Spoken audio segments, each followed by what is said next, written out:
Good morning to everyone.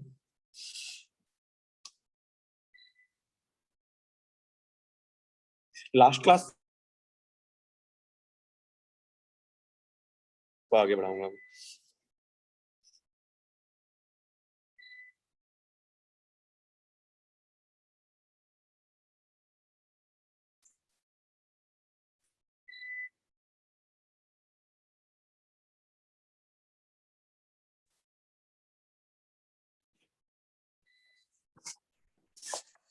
देखिए, last class तक हम लोग डिस्कस किए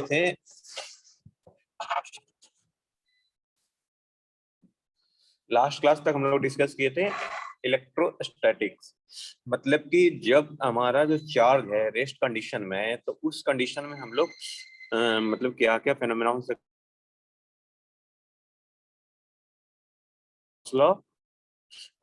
ये सब स्टडी किए थे ना। मूवमेंट है तब हमारा क्या होगा, तो क्रिएट होगा, उसके बारे में हम लोग को स्टडी करना है। मतलब कि कांस्टेंट, ये ऑलवेज रिमेम्बर रखिएगा।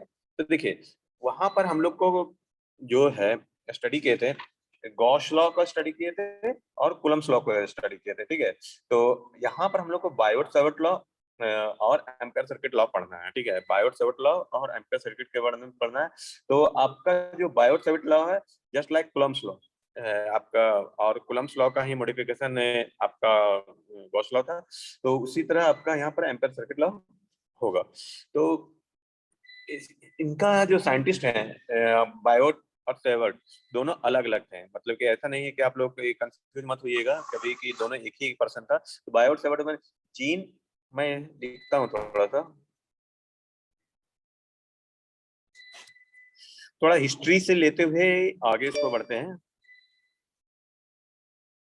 अटेंडेंस सभी लोग दे दीजिए जी।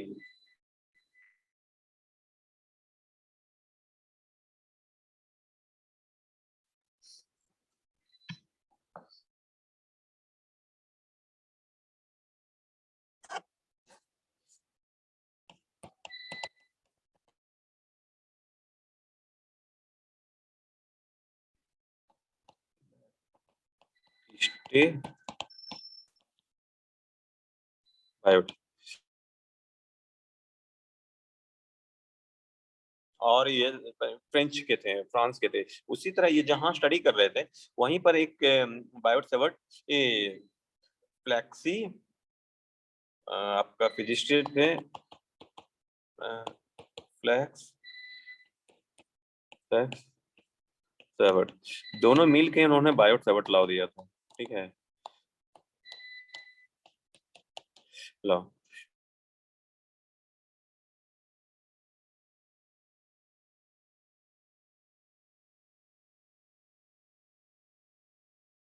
ये क्रिएट किया था। उस एक और साइंटिस्ट हैं, वो भी फ्रेंच के थे, फ्रांस के, Andre Marie Ampere. Andre Marie Ampere, इनको इलेक्ट्रिसिटी का न्यूटन भी कहा जाता है। इलेक्ट्रिसिटी का न्यूटन भी कहा जाता है। ये भी फ्रांस के थे, लेकिन इनकी लाइफ बहुत ज्यादा नहीं था। इनका लाइफ था, इनका जो लाइफ था 1774 टू 1862, और इनका 1775 से लेके 1836 तक था। तो ये दोनों लॉ को हम लोग को स्टडी करना है। जैसे देखिए, इलेक्ट्रोस्टैटिक्स में हम लोग को इलेक्ट्रिक फील्ड और इलेक्ट्रिक फील्ड डेंसिटी दोनों के बारे में स्टडी किए थे। इससे रिलेटेड हम लोग को देखे थे कि कंडक्टर के अंदर क्या होगा, फिर डाइलेक्ट्रिक, और फिर उसमें रिलेटेड बाउंड्री कंडीशन में हम लोग स्टडी किए थे। तो यहाँ पर उसी तरह से हम लोग मैग्नेटिक फील्ड और मैग्नेटिक फील्ड डेंसिटी हम लोग देखेंगे। जैसे कि यहाँ पर D equal to epsilon E था, यहाँ B equal to mu H, ये सारा चीज है। वहां पर जैसे कि हम लोग को चार्ज फ्री स्पेस में चार्ज, उसके बाद लाइन चार्ज और वॉल्यूम चार्ज देखे थे।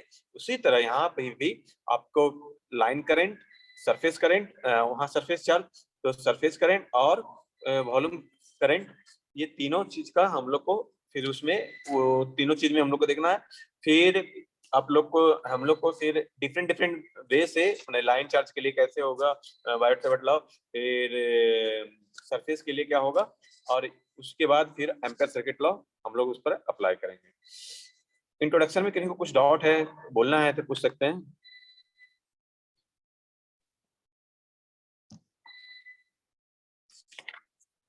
ठीक है, now Biot Savart law.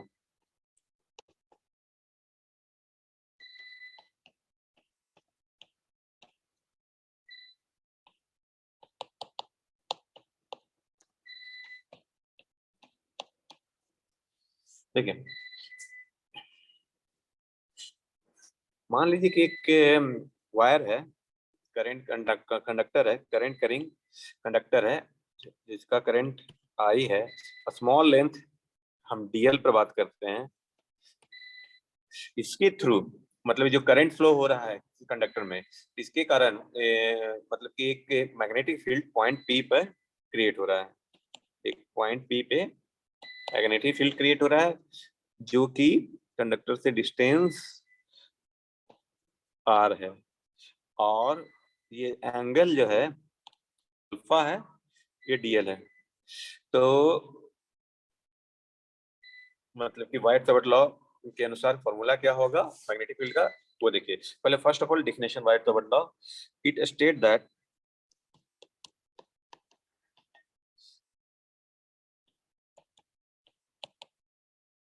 the differential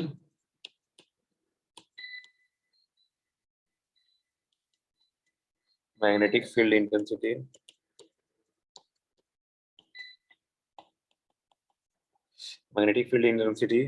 differential dh मतलब small produced at a point p as shown in figure 1 by the differential current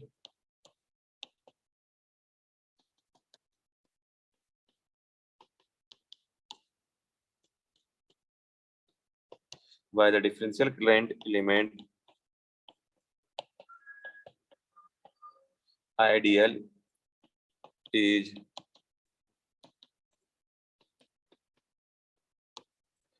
proportional to the product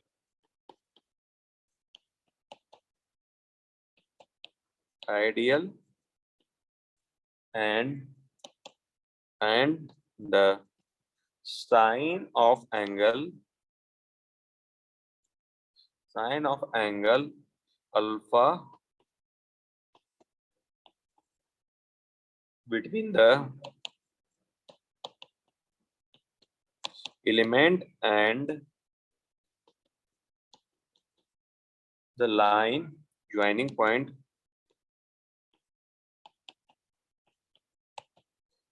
P to the element and inversely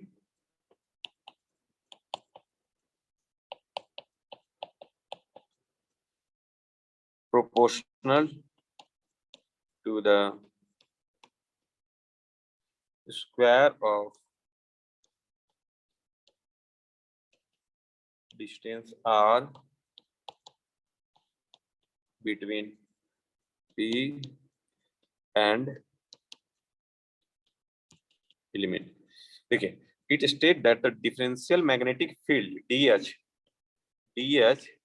produced at a point P as shown by the differential current directly proportional to differential current IDL is proportional to the product of IDL and sine of the angle alpha, sine alpha between the element and the line joining point P to the element and inversely proportional to the square of the distance r, जो distance है उसका r, यही आपका white-short law के अनुसार है। तो D H is equal to, अगर प्रोपोर्शनलिटी कांस्टेंट के लेते हैं तो K I D L sine alpha upon R square, where K is equal is the constant of proportionality.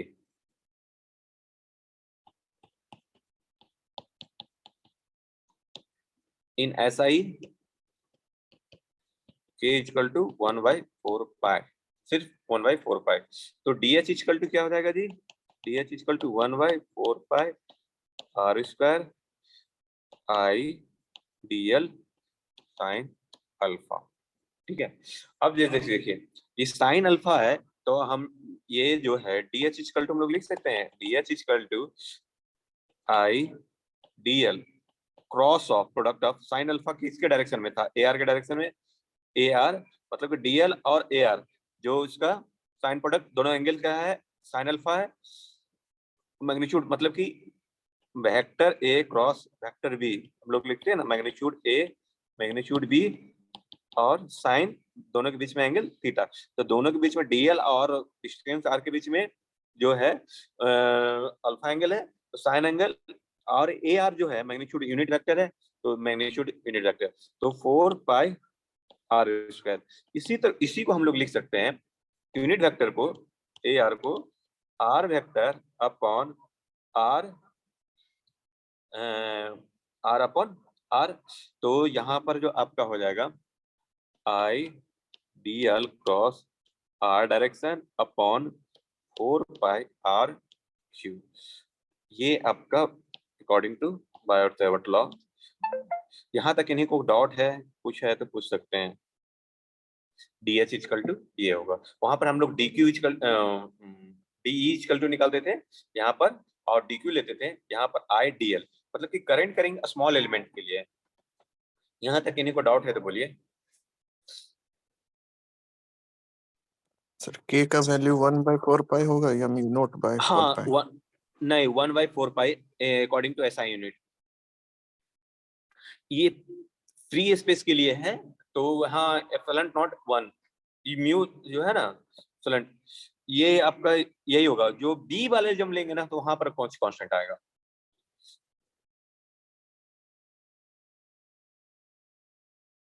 अभी भी डाउट है? No sir. ठीक है, तो देखिए अब एक है कि करंट डेंसिटी आपका आई डी एल लाइन के लिए, सरफेस के लिए के डी एस, ठीक है, और सरफेस डेंसिटी, और in volume volume J DV, ये हमेशा याद रखिएगा। तो जैसे कि अगर आपका कोई सरफेस के लिए रहा तो डी एच इक्वल टू आपका आ जाएगा, सरफेस के लिए रहेगा तो वहां पर एच जो होगा integration of line I D L cross R vector 1/r vector 1/4 pi R Q लिख सकते हो। इंटीग्रेशन लाइन करंट और line current H equal to surface integral के D S into R vector upon 4 pi R Q, या आप इसको ऐसे भी लिख सकते हो K D S cross A R upon 4 pi R square, और H equal to volume J D V into cross A R 4 pi R square, या volume integration J D V into R vector और 4 पाई आर क्यू। ये सब ये है। यहाँ तक इन्हीं को डाउट है तो बोलिए।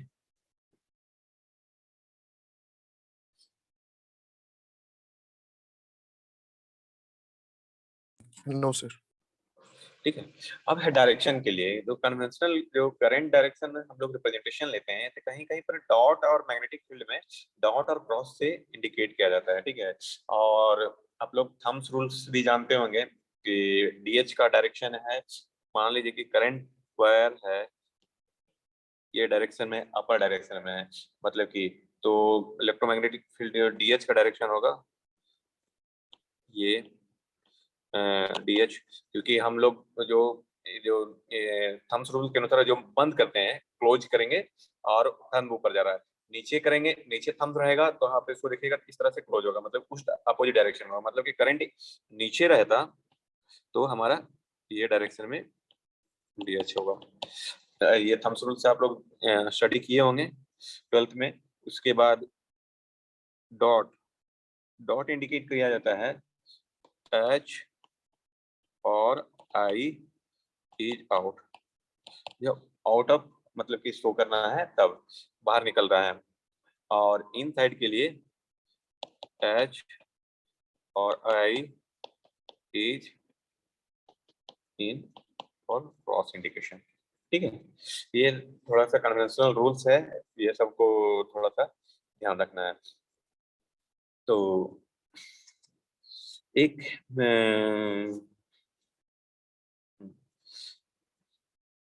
ये तो हम लोग एक सिंपल वाइट सेवर्ट लॉ हम लोग डिफिनेशन के अनुसार जो हम लोग ये स्टडी किए, आइडियल और डॉट क्रॉस मतलब कि क्रॉस प्रोडक्ट आर वेक्टर, जो डिस्टेंस है जो स्मॉल एलिमेंट लिए हैं वहां से जहां तो मैग्नेटिक फील्ड हो रहा है वहां का distance upon 4 pi R Q. मान लीजिए कि लाइन फर्स्ट एक वायर है जो डेट डायरेक्शन पर स्टेब्लिश है, मान लीजिए कि आपका ये जेड डायरेक्शन है, यहाँ पर एक वायर है ओरिजिन से, जैसे कि यहाँ पर स्टडी किए थे दो चार्ज के बीच में, तो एक वायर है लाइन चार्ज के लिए। तो अब जो है एक मैग्नेटिक फील्ड यहाँ क्रिएट हो रहा है, ठीक है, जो कि ओरिजिन से पैरेलल कंसीडर किए हैं। यहाँ एंगल ए बी और यहाँ से एंगल अल्फा 1 और यहाँ से एंगल अल्फा 2। स्मॉल एलिमेंट हम जो लोग ले रहे हैं यहाँ पे बीच में कहीं वो डीएल है, और ये ओरिजिन 90 डिग्री और जीरो से ये पूरा जेड डायरेक्शन में, तो जेड हम लोग कंसीडर किए हैं, ठीक है। और डीएल जो है स्मॉल डीएल ये आपका आर, और देखिए अब आप इसको सिलेंड्रिकली आप देखोगे तो ये क्या हो जाएगा रो, क्योंकि उसमें ओरिजिन से जो कहीं पर है मूव करना है तो रो।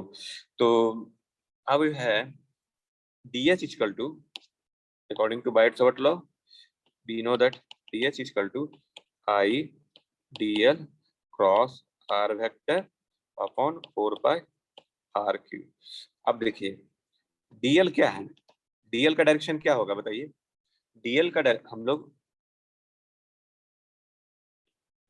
है ना, तो dl जेड डायरेक्शन में जेड एक्सिस पे है, तो मान लीजिए dz और az, मतलब स्मॉल एलिमेंट ऑफ daz और az, और आपका आर वेक्टर क्या होगा, आर वेक्टर बताइए, आर वेक्टर फाइंड आउट करके बताइए, जेड और रो के टर्म में क्या होगा आर वेक्टर।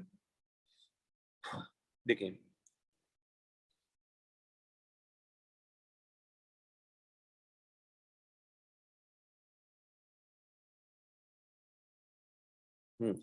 आर वेक्टर जब आप ये यहाँ पर देख लीजिए, मान लीजिए कि यहाँ पर डीएल ओ और ये पी पॉइंट जहाँ है, पी पॉइंट जब ये पूरा कंप्लीट अब देखोगे तो एक ट्रायंगल बनेगा और यहाँ पर परपेंडिकुलर ये है, तो आर वेक्टर इक्वल टू लिख सकते हैं रो ए रो, ये इसके लिए रो ए रो और माइनस जेड ए जेड, मतलब कि जो जेड डायरेक्शन है उसके लिए ये पूरा कंप्लीट आर वेक्टर होगा। यहाँ तक किन्हीं को डाउट,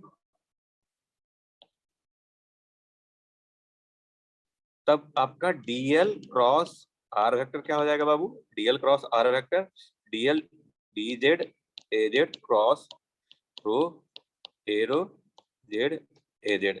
एस्पेरिकल, एस्पेरिकल में आपका एजेड एरो क्या होगा, रो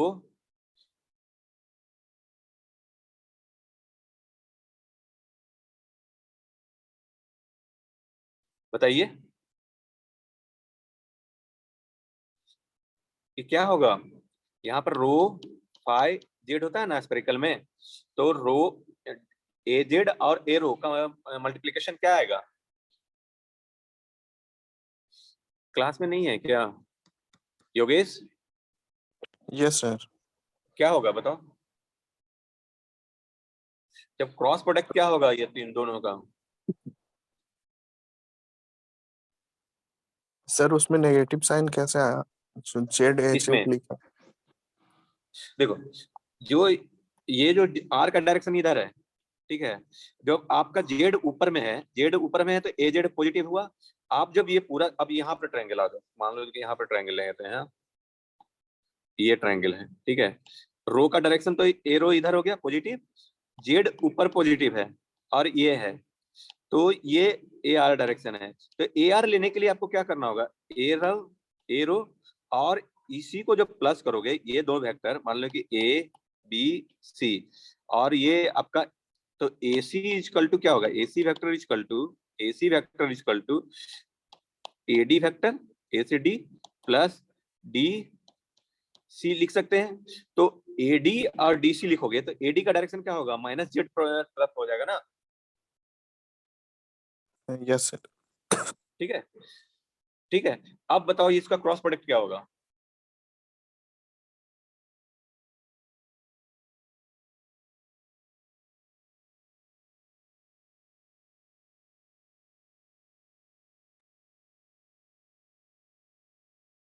यार वेक्टर में इतना टाइम हम बेकार दिए ना, अगर आपको क्रॉस प्रोडक्ट नहीं पता रहे हो स्पेरिकल का।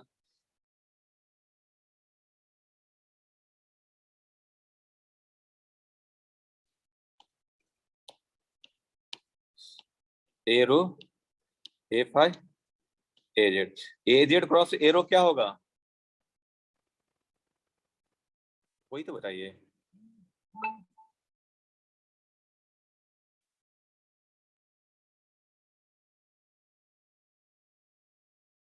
Sir F I. A five, तो रो डीजेड ए फाइव और ए जेड क्रॉस प्रोडक्ट क्या हो जाएगा, जीरो, है ना। जीरो। तो DL cross R rho DZ A five, अब जो है उसको हम लोग पुट करेंगे, तो डी एच इजकल टू हमारा जो आएगा, डी एच इजकल टू आपका आई तो रहेगा ही, और डीएल क्रॉस आर पर के लिए rho rho DZ A five upon 4 pi R Q. अब आर क्यू, आर जो है आपका आर वेक्टर के फॉर्म में इस तरह है, रो ए ए रो माइनस जेड है, तो मॉड मैग्नीट्यूड लीजिएगा आप, मैग्नीट्यूड लोगे आर मैग्नीट्यूड, तो क्या हो जाएगा, root under R square plus Z square होगा। तो यहाँ पर आर क्यू है, तो आपका D H is equal to I rho D Z A five upon 4 pi और rho square plus Z square 3/2। अब इसी को इंटीग्रेट करिए, तो H is equal to integration I rho DZ upon 4 pi rho square plus Z square 3/2 A five. अब जो है, अब देखना जेड इजकल टू बताइए, अब इस सारे को हम लोग को इंटीग्रेशन जेड के टर्म में करना है, तो रो जो है, रो ये सब को है और जेड को सब, लेकिन हमारा जो वेरिएबल है जेड वेरिएबल है, जो यहाँ से ए से बी तक जो डीएल हम लोग लिए हैं, इसको अगर एंगल के रूप में भी लिख सकते हैं, अल्फा 1 अल्फा 2 के रूप में हम लोग कन्वर्ट करने के लिए कोशिश करेंगे। तो आपको जेड इक्वल टू यहाँ से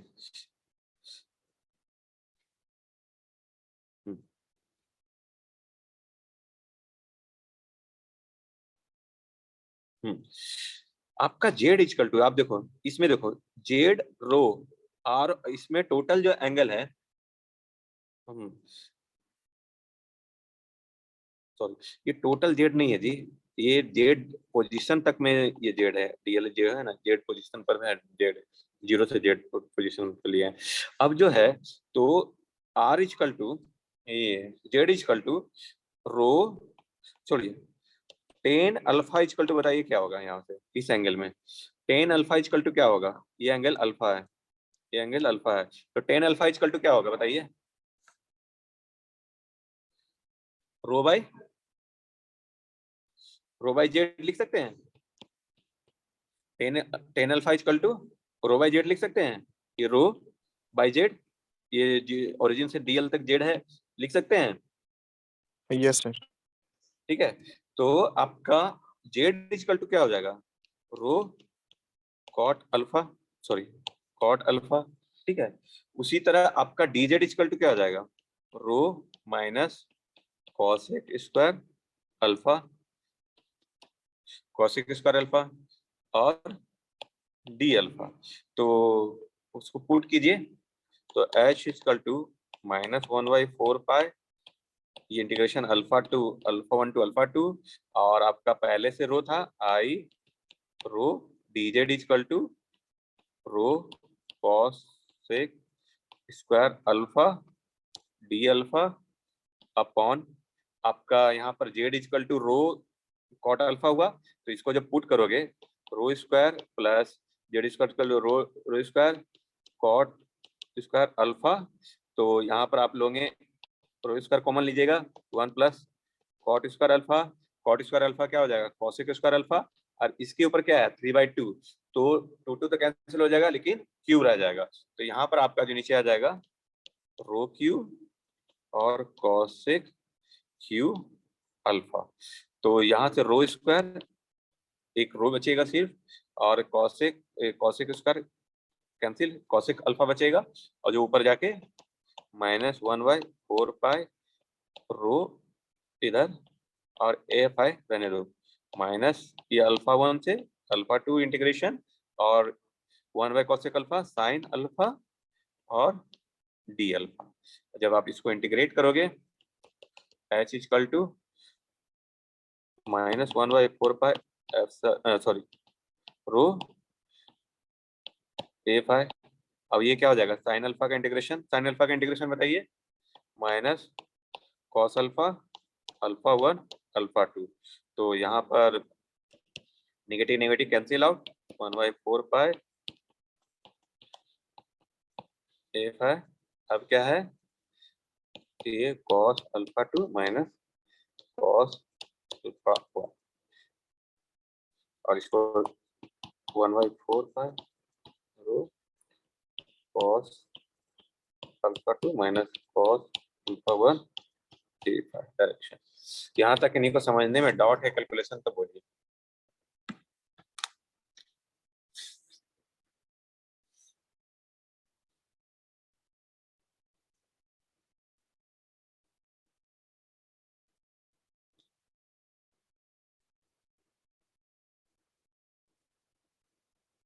सर वहाँ नीचे में कोसेक क्यू अल्फा कैसे है? कॉसेक टू अल्फा कैसे है, देखो यहाँ पर हम लोग अभी फाइंड आउट किए थे z equal to rho cot alpha, z equal to rho cot alpha, नीचे जो है आपका, नीचे जो है आपका रो स्क्वायर, ये साइड में मैं कर देता हूँ, रो स्क्वायर जेड स्क्वायर और थ्री बाई टू है, ठीक है।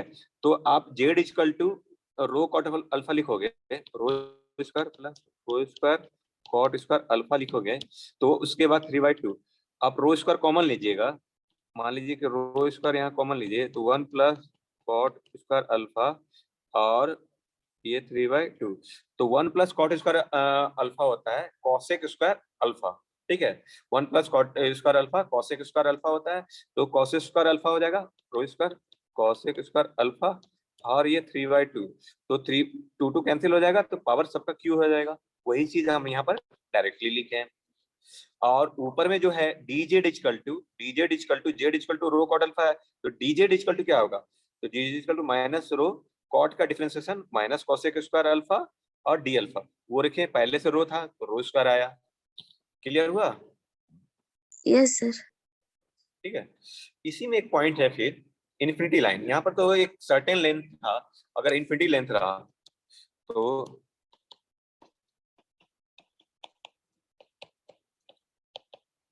इन्फिनिटी लेंथ रहा तो क्या होगा, मान लीजिए कि इन्फिनिटी लेंथ रहा, ये पूरा प्लेन पर रहेगा तो अल्फा क्या हो जाएगा, 0। मतलब ये जो पॉइंट है 0 पर आ जाएगा, तो ये जो ओरिजिन पे आ जाएगा तो अल्फा 1 0 और नहीं अल्फा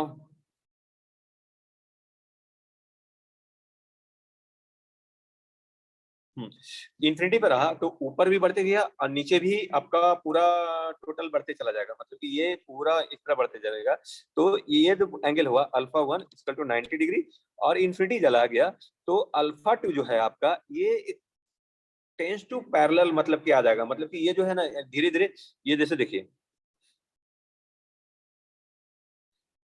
ये पॉइंट है, यहाँ से एक लेंथ है और इसके बीच में एंगल ये अल्फा 2 था। अब यहाँ अल्फा 2 है, आओ यार फिर बढ़ेगा। अब बताइए ये बढ़ा लेंथ तो फिर अल्फा 2 क्या हो गया, रिड्यूस होगा, फिर ऊपर जाएगा तो अल्फा 2 क्या होगा, फिर और रिड्यूस होते चला जाएगा और इन्फिनिटी हम ले रहे हैं तो ये क्या हो जाएगा, अल्फा 2 टेंस टू 0 हो जाएगा। और ये नीचे भी बढ़ रहा है तो नीचे बढ़ रहा है तो अल्फा 1 एक परपेंडिकुलर तो क्या हो जाएगा, ये अल्फा 1 क्या हो जाएगा, ये 90 डिग्री और अल्फा 2 0। तो for infinity length alpha 1 equal will be 90 degree, alpha 2 equal to 0 degree. ये क्लियर हुआ कि नहीं? अल्फा 2 ऊपर में था, ऊपर बढ़ते चला जाएगा तो क्या हो जाएगा, एंगल रिड्यूस होते चला जाएगा up to infinity, it will be the 0 tends to 0। तो पुट कीजिए अल्फा 1 90 और अल्फा 2 0, तो आपका एच जो हो जाएगा इंफिनिट लेंथ के लिए 1/4 4 पाई रो।